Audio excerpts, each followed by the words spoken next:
નમસ્કાર મિત્રો, જીપીએસસીના ઉમેદવારો માટે એકદમ અર્જન્ટ અને બહુ જ મોટી ખબર છે. જો તમે ફોર્મ ભરવાનું ચૂકી ગયા હો તો આ અપડેટ ખાસ તમારા માટે જ છે. આયોગે એક છેલ્લી તક આપી છે. તો ચાલો જરા પણ સમય બગાડ્યા વગર સીધી વાત પર આવીએ. તો મોટા સમાચાર એ છે કે ગુજરાત શિક્ષણ સેવા એટલે કે વર્ગ 2 માટે સંમતિ ફોર્મ ભરવાની લિંક ફરીથી શરૂ થઈ ગઈ છે. હા, બરાબર સાંભળ્યું. જે લોકો કોઈ પણ કારણસર ફોર્મ નહોતા ભરી શક્યા એમના માટે આ એક સુવર્ણ તક છે.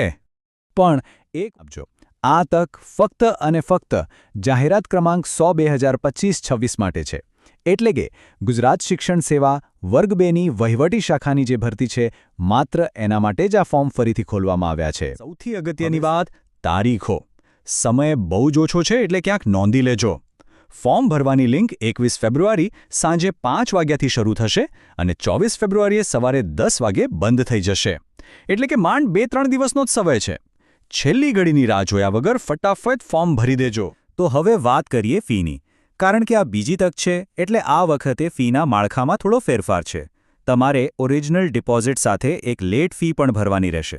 ચાલો સમજીએ કે કોને કેટલી ફી ભરવાની છે.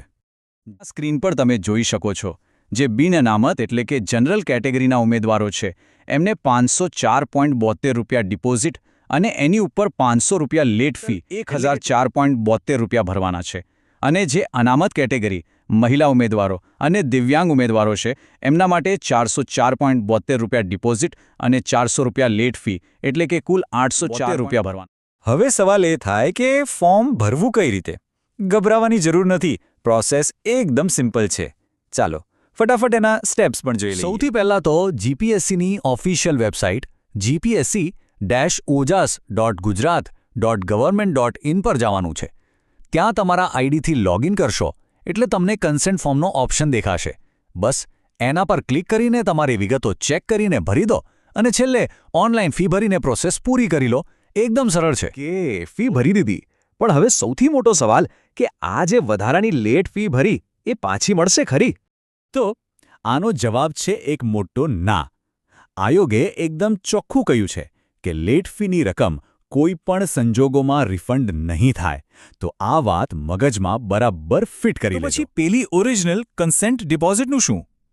એના નિયમો પહેલા જેવા જ છે.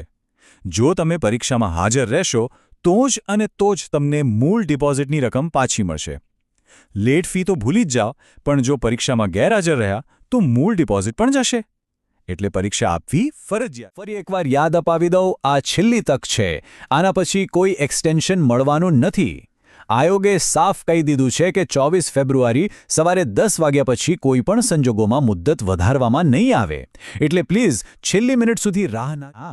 આપણું અંતિમ લક્ષ્ય ભૂલવાનું નથી. પરીક્ષાની તારીખ છે 10 મે 2026. તો બસ હવે ફટાફટ આ ફોર્મ ભરવાની પ્રોસેસ પતાવો અને પૂરા જોશથી તૈયારીમાં લાગી જાઓ. બહુ જ અગત્યની છે. બની શકે કે તમારા કોઈ મિત્ર આ તકની રાહ જોતા હોય અને એમને ખબર જ ના હોય. તો ફટાફટ આ વિગતો એમની સાથે શેર કરી દેજો. તમારું એક શેર કોઈકના માટે બહુ મદદરૂપ થઈ શકે છે. જીપીએસસી કે બીજી કોઈ પણ સરકારી ભરતીના આવા અગત્યના અપડેટ્સ સૌથી પહેલા મેળવવા માટે આપણી આ ચેનલને સબસ્ક્રાઇબ કરવાનું ભૂલતા નહીં. સૌને પરીક્ષાની તૈયારી માટે ઓલ ધ બેસ્ટ. ફરી મળીશું એક નવા અપડેટ સાથે.